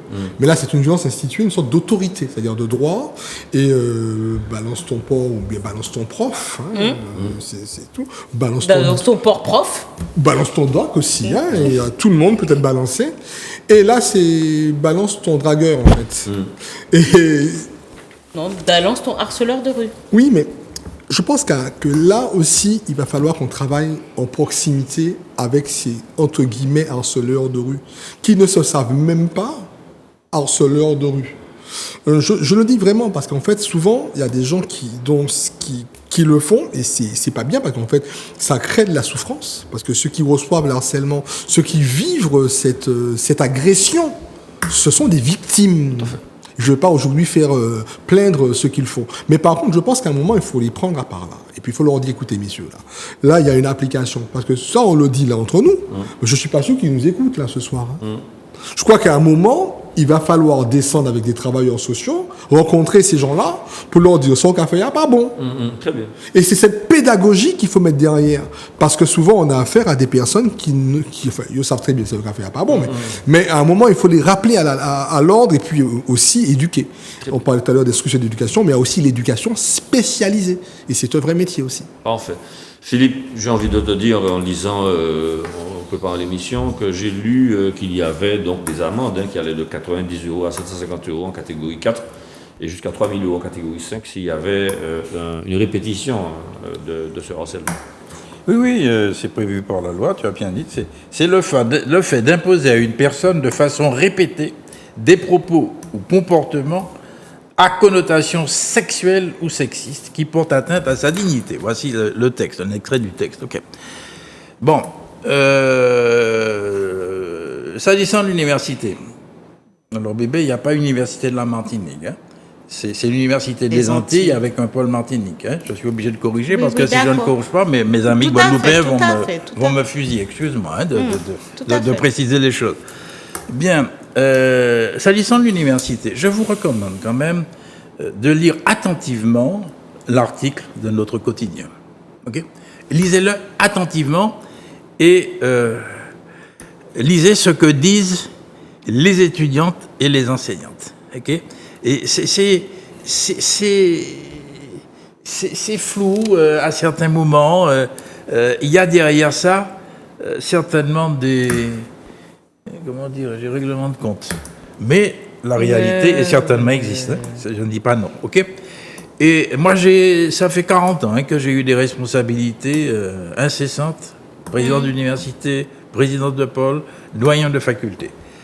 J'ai eu effectivement à gérer quelques problèmes. Okay. Tu me diras que la parole n'était pas libre. Oui, merci. Mais à l'époque, il y avait une certaine déontologie, une certaine autorité qui existait, qui n'existe plus à l'époque. Okay, mais j'ai eu à gérer effectivement et quelques problèmes. Si tu veux, la limite à trouver est difficile. Mais je souscris totalement au fait qu'il faut faire cesser ces comportements qui sont indignes vis-à-vis d'une femme. C'est absolument évident. Mais bien sûr, certaines d'entre elles pourront se retrouver isolées, puisque on ne dosera plus faire un compliment à une femme. Mais bien sûr. Non, mais je pose un problème. Tu vas m'attaquer. Mais oui. Que je vais t'attaquer. Oui. Non, arrête. Il faut trouver la limite. On sait faire la différence entre de la drague et de... Mais bien sûr. Okay. On sait faire la différence entre une pression. Une étudiante sait parfaitement faire la différence entre une pression, d'accord, d'un prof, soit dit en passant, vous avez normalement une certaine déontologie, entre je vais te mettre une bonne note si, entre je peux être généreux financièrement avec toi si, je peux être... Bon, voilà, ok. Je pense qu'on est des adultes. Mais faut qu'on attends, arrête, hein. un petit mot, Oui. un petit mot. Moi, je Ce sais qui pas ne veut pas si dire qu'il j'étais ne peut pas y victime. avoir des avis. Mais je sais pas, j'étais, je sais pas, avec un groupe d'amis, on rencontrait une dame, et la dame qui me dit, mais tu es mignon. Ça m'a interpellé. Ça fait longtemps. Vas-y, Oui, Philippe. bébé, ça fait longtemps, je t'attendais. Et ce fait. T'es comme réducteur, bien, monsieur. Tu veux dire Mais- que ça va dans les deux sens alors? Non, mais c'est le vécu d'un mot, d'un qualificatif. Ok, moi qui suis, on dit que je suis mignon. Oui, bah, Tu sais, bon. t'as à l'heure, on a- pas dit t'es beau. Allez, je fais. T'es mignon. Mais il y a des temps qui nous installent Bon. Je ferme la parenthèse. Oui. Mais c'est effectivement, il faut intervenir. Les choses, oui. Et c'est tout à fait normal, n'est-ce pas, qu'il y ait effectivement des possibilités. Alors. Bon, c'est tout. Je ferme la parenthèse. Voilà. Mais ça fait très longtemps, hein, bébé.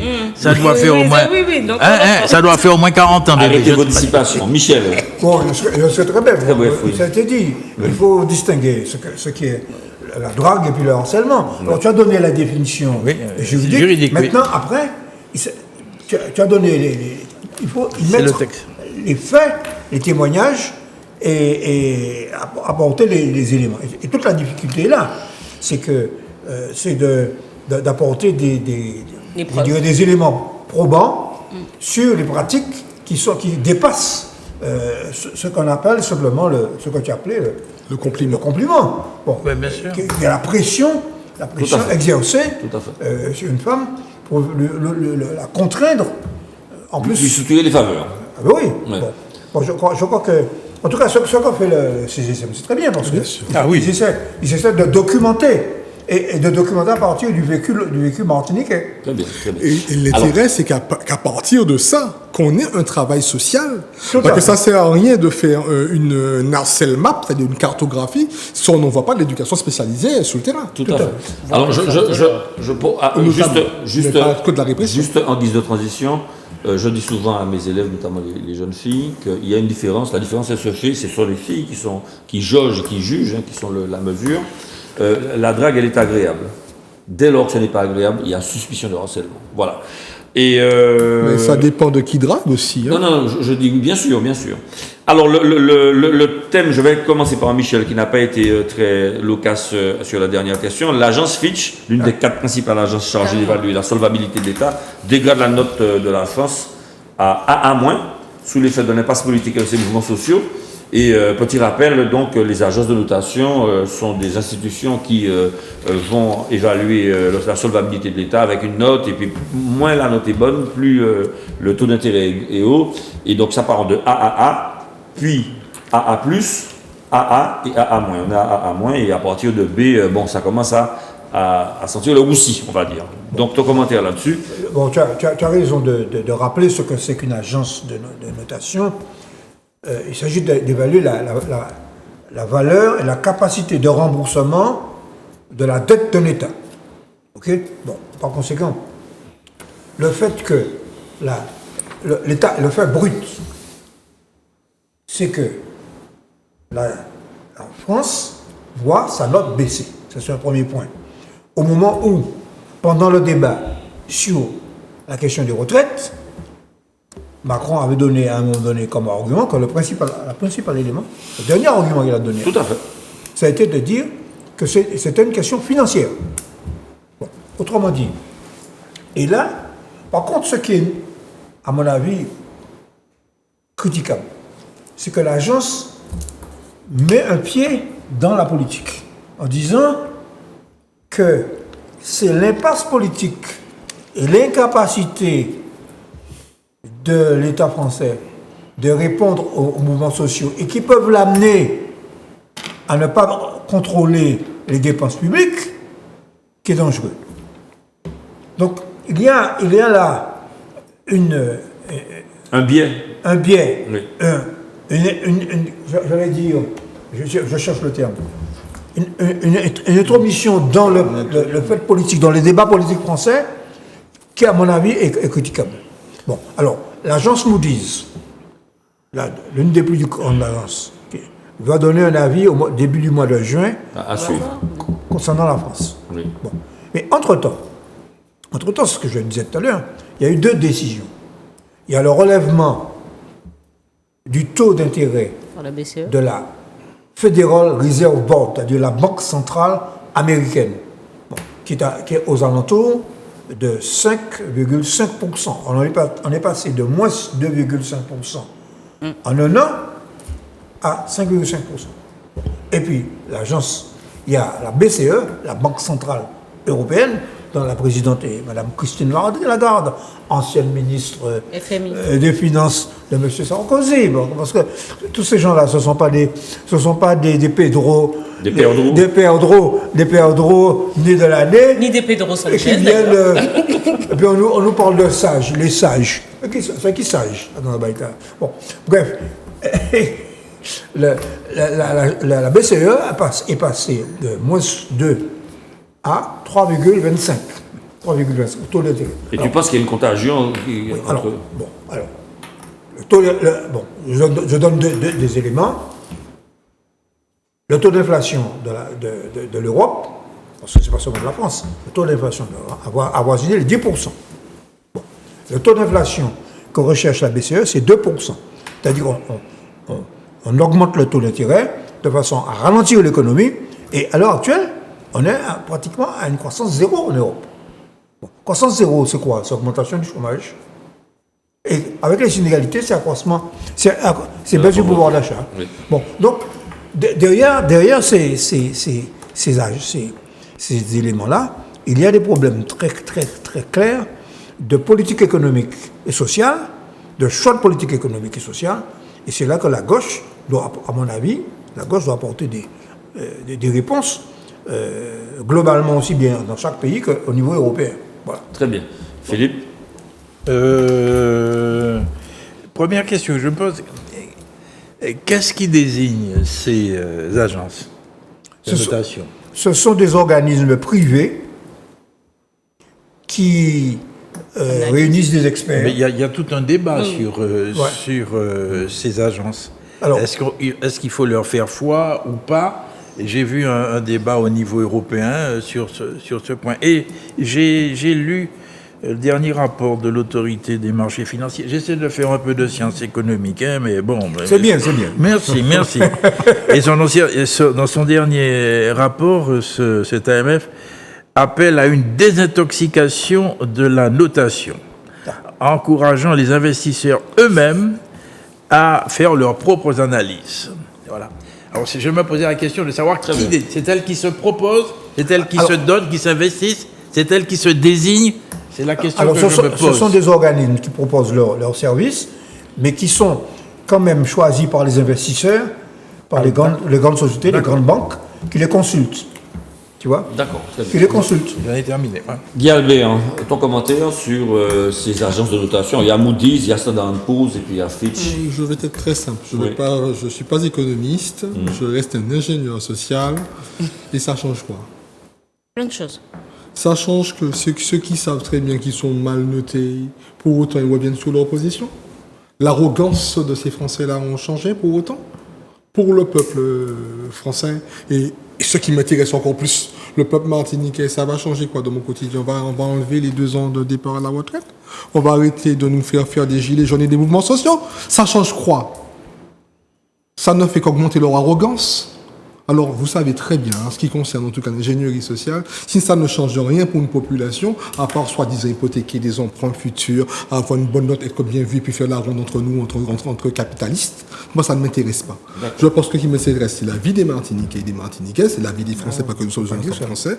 Mais aujourd'hui, je trouve que malgré cette leçon qui est donnée, parce que c'est une vraie gifle, et qui va avoir des répercussions économiques certaines. Attention, par contre, malgré ça, je vois que ceux qui sont responsables de cette note-là, eh ben, ils font ça. Affiche une sérénité sans égale. Total, on attend le 14 juillet. Ouais. Béatrice, le 14 juillet. 100 jours. Mais oui, 100 jours. Donc, je veux écouter Béatrice. J'ai bien aimé le ton ironique de Guy Albert. Néanmoins, malheureusement, ces notations-là, il ne faut pas oublier. La réforme des retraites Emmanuel Macron l'a dit, l'a fait, pour rassurer les marchés financiers. Tout à fait. Tout à fait. Ok. On s'en rappelle. Quand même. C'était une balle Moi, dans le j'aime pied. bien revenir à des éléments de mémoire et de faits. Il n'a pas Exact. dit que c'était pour améliorer les revenus des retraités. Tout à fait. D'accord. Il n'a pas dit que c'était pour satisfaire le marché du travail qui avait besoin de l'expertise des gens de 62 à 64 ans. Il a dit qu'il fallait rassurer les marchés financiers parce que ces marchés financiers considéraient que les efforts à n'importe quel prix, comment il avait dit, quoi qu'il en coûte. Quoi qu'il en coûte. Quoi qu'il en coûte, c'est vrai. Ils estimaient tous que le quoi qu'il en coûte avait quand même été vachement coûteux et que ça, en termes d'endettement de la France, en termes d'endettement notamment aussi, faut rappeler, la France est dans l'Europe. L'Europe fixe 3% de taux d'endettement, pas plus. On est à plus de 4 et quelques pourcents. Donc la question se pose quand en fait, ils appliquent des choses que nos banquiers nous appliquent. Quand vous arrivez à un certain niveau, alors que vous êtes solvable, on commence à vous dire « Ah oui, mais enfin bon, vu que vous êtes déjà là à 36%, alors que la limite c'est 33%, eh ben, le risque que l'on a de vous emprunter est plus élevé. » C'est ça, hein, c'est la mesure du risque, les fameux... quand on a un triple A, ce qu'on appelle un triple A en notation, ça veut dire qu'on est sur un périmètre qui est sécurisé. Voilà. Donc les investisseurs peuvent venir faire de l'argent et tout ça.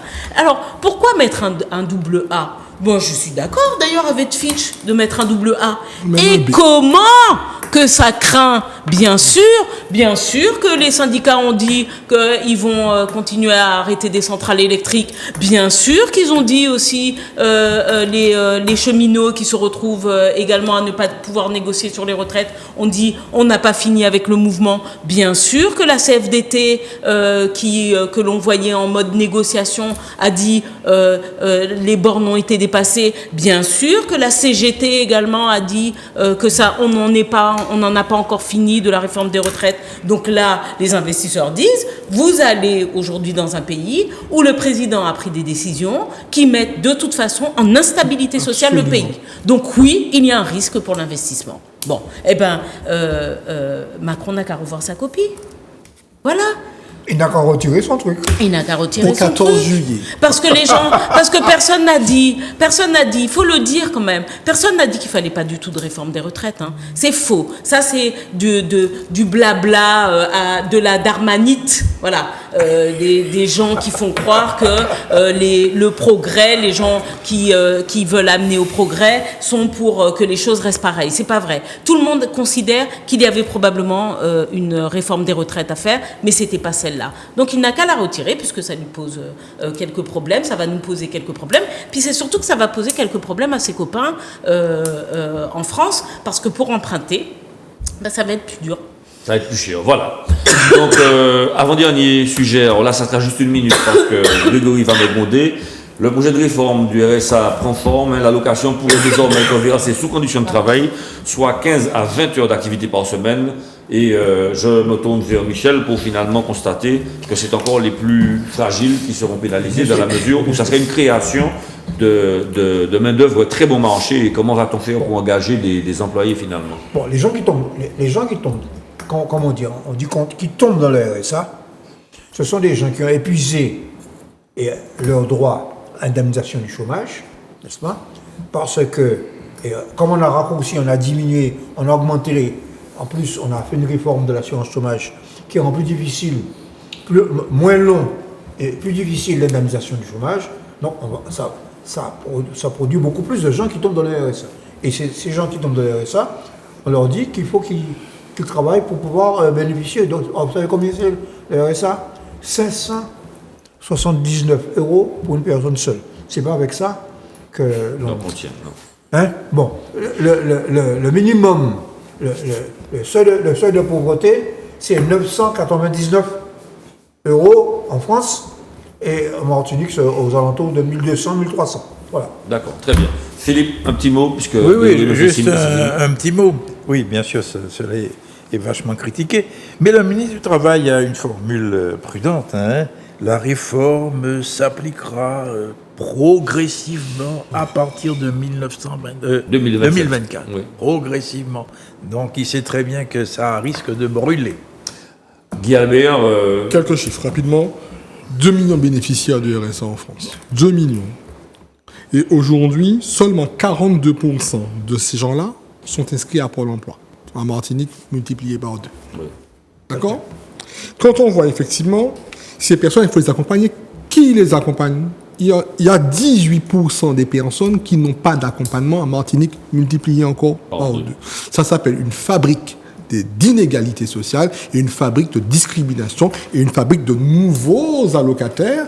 Et peut-être que ça n'arrangera pas la note. Hein. Là, c'est le B, hein, pas cette fois-ci. Très bien. Béatrice? Très rapidement, on en a parlé en début de propos, mais cette façon de séparer les gens et de faire croire que ceux qui perçoivent des revenus de subsistance, et je dirais presque de survie en Martinique, tout le monde sait, quand même, quand on gagne 500 € en Martinique, on survit, d'accord? Il faut qu'on arrête de faire croire que ceux qui perçoivent ces revenus sont des espèces de bourgeois qui partent en vacances en croisière et qui sont en train de se dorer la pilule sur des decks de yachts. D'accord? Ce sont des gens qui vivent des situations difficiles. L'accompagnement, le RSA prévoit déjà des mesures d'accompagnement, voire d'insertion par l'emploi. D'accord? On va chercher normalement ces personnes, on doit aller les chercher. Malgré tout, il y a aussi des situations où les personnes sont inemployables. Ça existe. Alors bon, moi, ce qui me dérange, c'est encore cette idée de faire croire. Il y a des personnes qui vont être contentes, qui vont être peut-être satisfaites de parfois avoir quelques heures de sociabilisation, parce que la pauvreté, ça isole aussi.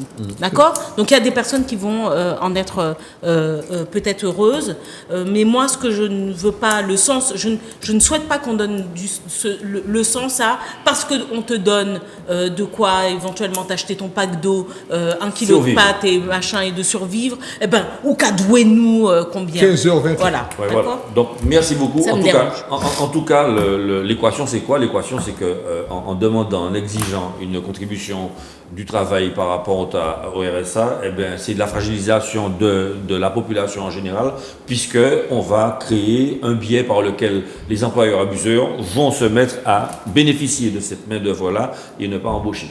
Voilà, c'est sur ces quelques mots que nous vous laissons. Nous vous souhaitons donc un bon week-end et puis nous vous souhaitons également du repos, puisque c'est un week-end un petit peu plus long qui s'annonce. Donc chez vous, profitez bien et puis à très vite sur Zouk Télévision dans votre émission favorite, le kiosque. Bonne soirée à tous. Au revoir.